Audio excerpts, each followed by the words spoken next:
So it's Wednesday morning and it's raining. It's supposed to rain all day. It's supposed to rain all day tomorrow. And I gotta make a bunch of shirts today for a memorial. And Conrad is doing maintenance. There's Conrad right there, grabbing a mower off the trailer.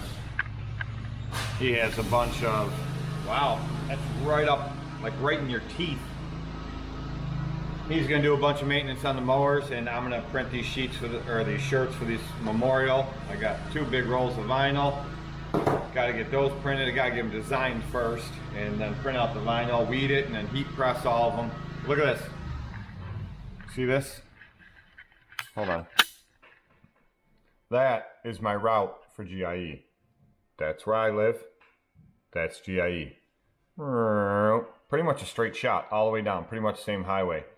And it is 8 hours and 21 minutes, 562 miles. I canceled the flights I had booked for me, Max, and Billy. Now Connor's going, and I already reserved a rental car. Oh boy. So my design is done, it's on there. The vinyl cutter is printing out the first wave that'll be in white. The next wave will be all pink. We'll take this heat press here, plug it in, turn it on so it can start heating. 491, we definitely do not want that. Set 315, that's where we want it. We'll leave that set, and that'll start. Let's go see what Conrad's doing out here. Hey, check this out. We found this in the garbage yesterday. It's one of the full stand-up racks. You can do pull-ups, you can do dips, you can do push-ups on the bottom. You flip them bars over and rest your forearms on it, put your back up against that, and you can do leg raises. Nice little garbage pick we found yesterday. It was out by the road in front of a guy's house, said free. So we snagged it up. What you got going on out here, Conrad? I didn't make a mess. You didn't make a mess? You get that fuel filter off? Yeah. She's a dooz. So, fuel filter on the Skag V-Ride 2. It isn't acting funny or nothing. I just figured we should probably do it since we got, where are we at on hours on this sucker? 482.2 hours. And it's still the original fuel filter. I'm lying. I changed it at the beginning of the season. So, this is our second year with it. So, it had about, I don't know, 140 hours on it. No. Had right around 200 hours on it at the end of last year. 210 hours. So, all that we've put on this year. So, you run this mower every day. Yeah, it pretty much does get run every day. This one here, that fuel filter I just put on when I got this and put a new one on, so that one's probably fine. That one I put a brand new fuel filter on. That one just got a brand new fuel filter. That just got a brand new fuel filter. That just got new plugs. That just got new plugs. We're having issues with both of these. So while you're mowing with it, they just bog right down, and you push the throttle up and they won't come up, and I really don't understand what's going on with them. But I haven't had time to mess with them either. So I did just change plugs and fuel filters on both. They both desperately needed it. So that may be all they needed, but we will find out. This beast here, that needs a bunch of maintenance before we get in the season. I mean, it's running great, it's cutting great, everything's great on it, but I just want to do a bunch of maintenance to that before we start off doing leaves. This one here, I mean, this thing's just a champ. And then this sucker here, the parts just came in for it yesterday. The new push rods, the new valve seals. I need to figure out first, before I go putting this back together, why that push rod bent. Usually in small engines like this, there's a valve guide, and it's down in there, and they come up, and then it stops the valve from being able to be pushed down when the rocker hits it. So in return, it smashes the push rod and bends it. That's usually what happens. I haven't pulled it apart yet, but usually you can tell, because you can see in between the spring there, you'll see it up a lot higher. These don't look like they're up higher at all, especially this one, and that's the one where the bent push rod was. So I may have to pull this head off and look and see if I have a stuck valve in there, and that was the issue. But definitely got more I have to look into there to see what's going on with that. So I got all the vinyl cut out and weeded out. Conrad's just finishing up the rest of the weeding it out, but we have them all laid out here, each individual piece. So now we'll throw the shirts in the heat press and we'll print one. I'll show you guys real quick how I do just one of them, and I'm not gonna film them all, and then you'll see what I do. I think I filmed this before years ago when I was making just shirts for my guys. Okay, so we'll do the back first. Let's put the shirt in there, get it even, just roughly where I want it. And then I just press down for a couple seconds. It takes the wrinkles out and takes the moisture out of the shirt. And then I put a piece on there how I want it. I need another one because I screwed up and I cut them separately, and I shouldn't have. But put that on there like that. And then need one of these pink ribbons like that. Looks pretty good.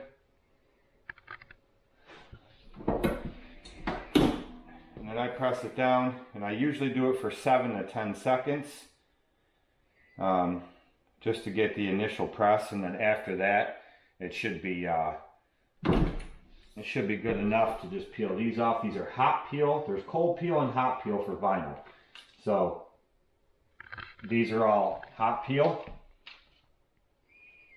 Peel them off like that. And then I take this is textured paper.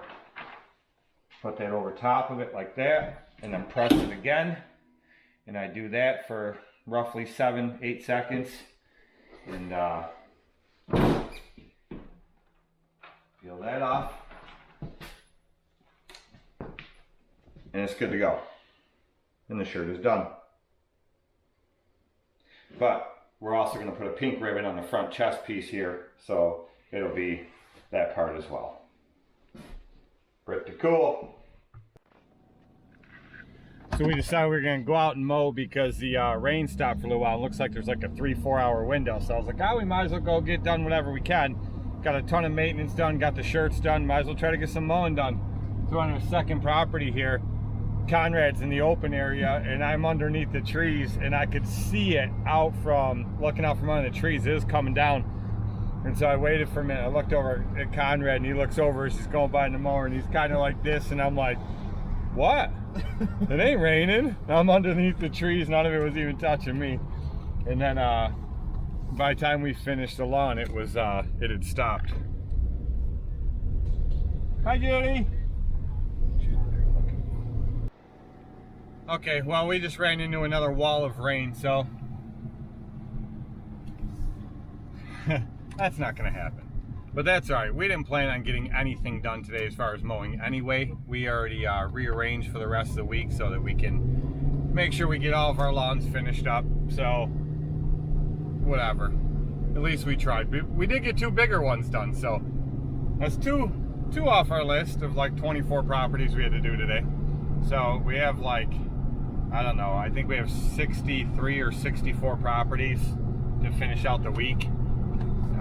Because today's Wednesday, so Wednesday, Thursday, Friday, something like that. So, it is what it is. We'll get them done by Sunday anyway. So, let's go back to the shop and do some more maintenance.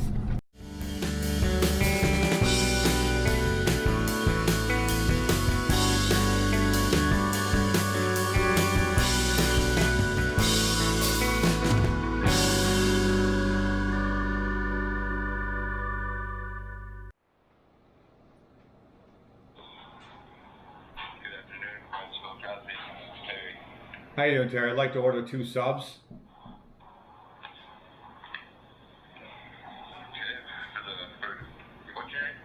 Randy? The first one's going to be a chicken bacon ranch. It's going to be a large sub. Yep. White. Toasted. Yes, please. Lettuce, tomato, onion. Lettuce and onion. Lettuce and onion, no tomato. Okay. What kind of cheese? Pepper jack. Okay. Mayo and oil. Yes, please.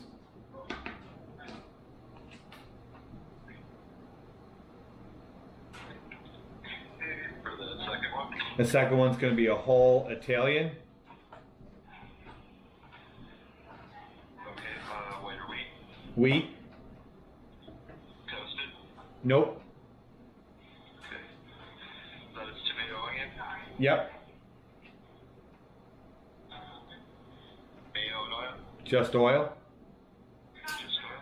Yep. Okay. What kind of cheese? Provolone, please. Anything else on that? That's it. Give me about 20, 25 minutes. Okay, thank you. All right. Thanks. Bye. That seemed like it was difficult for him. Did you say 20 to 45 minutes? No, 20 to 25 minutes. Holy, we oughta, wait, you can't say this, a family channel, gotta pick a different word. Holy shenanigans. Pay them $15 an hour, they friggin' deserve it. All right, Conrad, 12:45, don't forget it. You gotta be Yeah. over that way 150 yards, pick up our food. Yep. Okay, so since we're back here and we can't mow, what shall we do? The walker. We shall do the walker. So, take that there walker and put that there walker right over in this vicinity, right chair somewheres.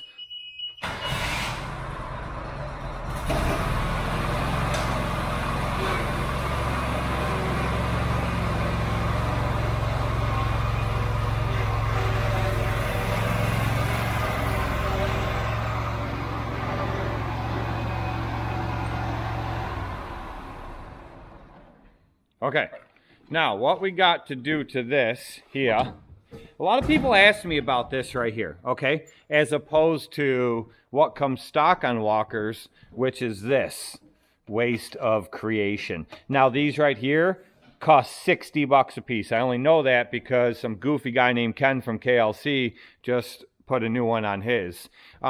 What I put on them are these here. This is like a K&N type filter. For a motorcycle.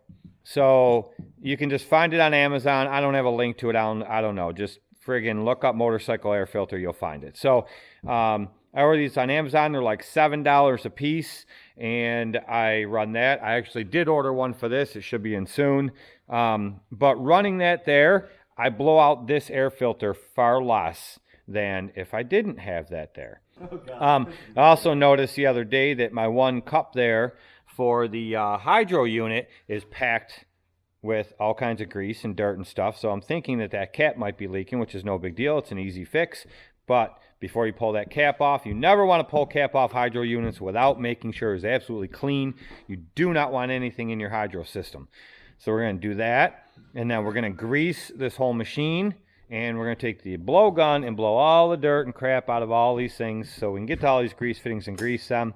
And I also need to adjust the brake band for the PTO because when you push it down, it like locks right up. It should slow the blades right down pretty quickly, but it shouldn't just lock them right up. It's a good way to burn up that brake band pretty quick. So we're going to adjust that. And that should be about it. And this here, this bolt, as much as it sticks out, it should stick out about 1/4 of an inch when your blades are engaged. Mine sticks way the heck out there. So you only want it to stick out about 1/4 of an inch.